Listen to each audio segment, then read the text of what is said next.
Now, it's really important that you know what a skinny or a fat fish is. So if you're seeing the bones on your fish, then they are definitely too skinny. So over time, you need to feed the fish up. So all of these fish are on the skinny side, but they are improving, because it's really, really important that you don't over or underfeed your fish. So fish must be fed high quality foods. That's a very good food there. So the quality of the food is everything, but then the amount of the food is very important. And how much the amount counts is really governed by looking at the fish. So if you slowly change the amount you feed, and then over time, if you notice the fish getting fatter or thinner, then you want to always allow a good month for any variation. Now, the most important thing about having a saltwater aquarium is being patient. Now, it's also all about balance. So if you're finding that you're getting a little bit too much brown or red algae in your aquarium, then that will be an imbalance, usually too much phosphate or too much silicate or something like that that's in the aquarium. And then you need to take action to change those levels. But at the same time, you need to be patient. You can't just go and take an action and then suddenly expect the situation to improve. You need to, over time, improve the situation. And the aim is not just to get rid of these algae. The aim is really to grow coralline algae. So at the same time as you're focusing on getting rid of the bad algae, you also want to be focused on growing the good algae. And the way that you're going to grow the good algae is by making sure that you have good calcium, magnesium, KH and pH levels. So make sure that your water's nice and hard, and at the same time, make sure that your nutrient levels are low. So make sure your nitrate and phosphate levels are low, but at the same time, you want to make sure they're not zero, because having a nitrate and phosphate of zero opens up a whole nother can of problems, and that often includes issues with your red cyanobacteria algae. Now, a protein skimmer is very important that it's set properly. This one looks like it's set quite well because the coloured froth is coming over the edge, and the quality of the froth looks okay. But the other thing is how often you clean it. So in a perfect world, you really want to be cleaning the neck of this skimmer twice a week. So even if that means just taking that up, putting a bottle brush and cleaning the inside there, if you did that twice a week, you would massively improve the efficiency of your skimmer. So once again, patience is absolutely everything.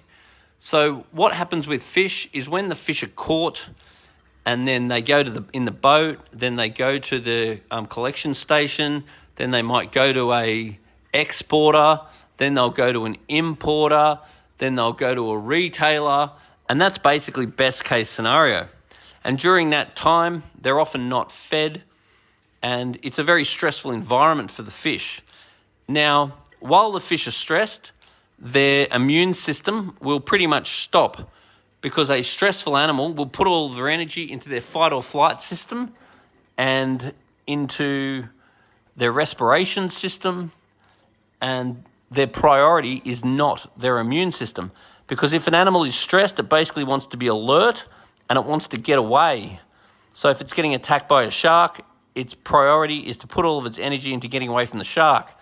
It is not putting its energy into its immune system, because disease is something that it can face later on, hopefully when the shark has not eaten it or so forth. So therefore, what needs to happen is you put the fish in, and then you got to give them a good month to settle down before you add more fish. Now, the other thing is the fish have an osmoregulation system, and the osmoregulation system balances the salt in the environment to the body. Now, the salinity of a fish is about half seawater. So if you run lower salinity when you introduce your fish, then you'll find the fish have got better immune systems, because their osmoregulation systems are not as busy. And then you'll find that all of your pathogens are very much suppressed, because they do not like the really fresh water. So you put some fish in, You make sure your salinity is on the low side. Then you can slowly raise your salinity again. Some of the corals are not going to be too impressed. And that's why a quarantine tank is so wonderful, because you can do this process in an actual quarantine tank. Then if you've noticed your fish are doing really well and you've had them for at least a month is minimum, you could then consider dropping the salinity and adding some more fish. On the other hand, if you notice any problems, if you notice a bit of white spot, such as if you look very careful on this bigger blue tang, it has a little bit of white spot. If you notice any problem at all, then what you're really wanting to do is get it back to perfect, then wait 6 weeks after it's perfect. So once again, the key to fish is absolute patience, and the key to fish too is documentation. So having a logbook is one of the best things you can do, even just using Facebook. For example, if you buy a new fish and then you put a little post on Facebook, hey, look at my new fish, and you're almost doing that because it time stamps it for yourself. So you can then look through and you can go, oh, look, there's my fish. It was 3 weeks ago and I thought it was 6 weeks ago. So it's really important to document what you got, because relying on your memory is absolutely fatal for your fish, because it's very easy to make mistakes in that sort of regard. So you put your fish in, you monitor them, you make sure they're healthy and happy. If you're concerned about your fish, drop your salinity a little bit. And the other thing that really, really helps in these sorts of circumstances is things like cleaner shrimp. Because cleaner shrimp are one of the most wonderful little animals, and they help to reduce the amount of pathogens in your aquarium, so therefore reduce the chance of your fish getting sick. There are various reef-safe medications that claim to help, and there are the use of a UV sterilizer. So a good, powerful UV sterilizer on a low flow rate, that's another really good way of reducing the chance of getting white spot in your aquarium.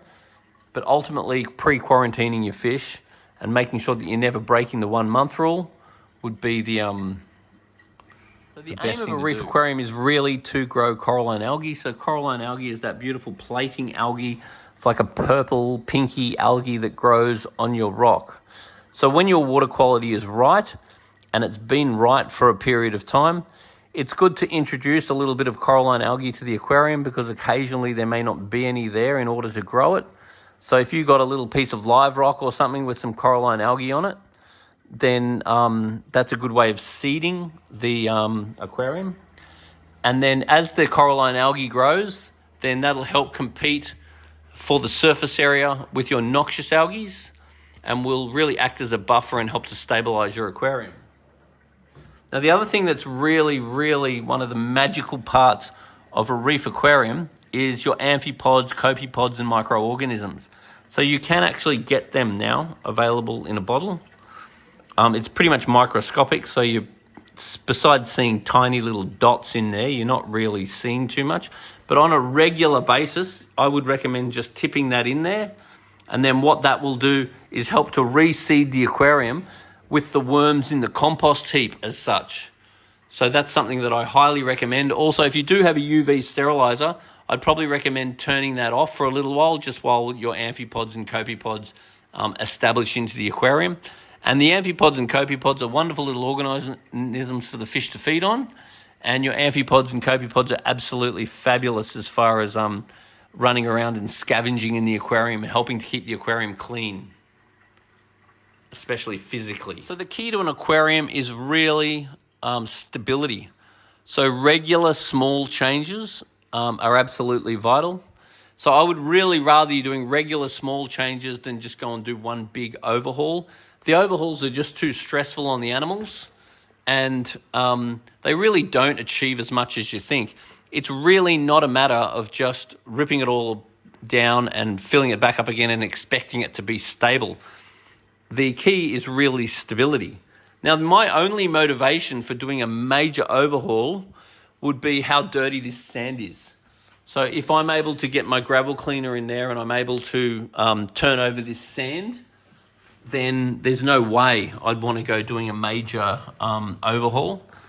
This tank actually looks to be in fairly good condition as far as that's concerned, but if we get the gravel cleaner in here and the water's coming out jet black, then an overhaul is something that you might consider.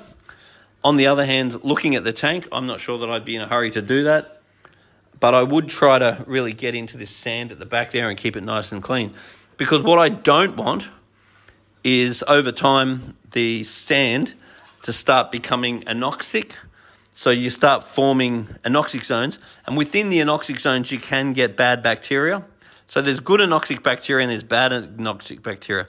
So you don't really want bad anoxic bacteria growing in there, because the bad anoxic bacteria underneath the sand where the oxygen can't get in can actually release hydrogen sulfide.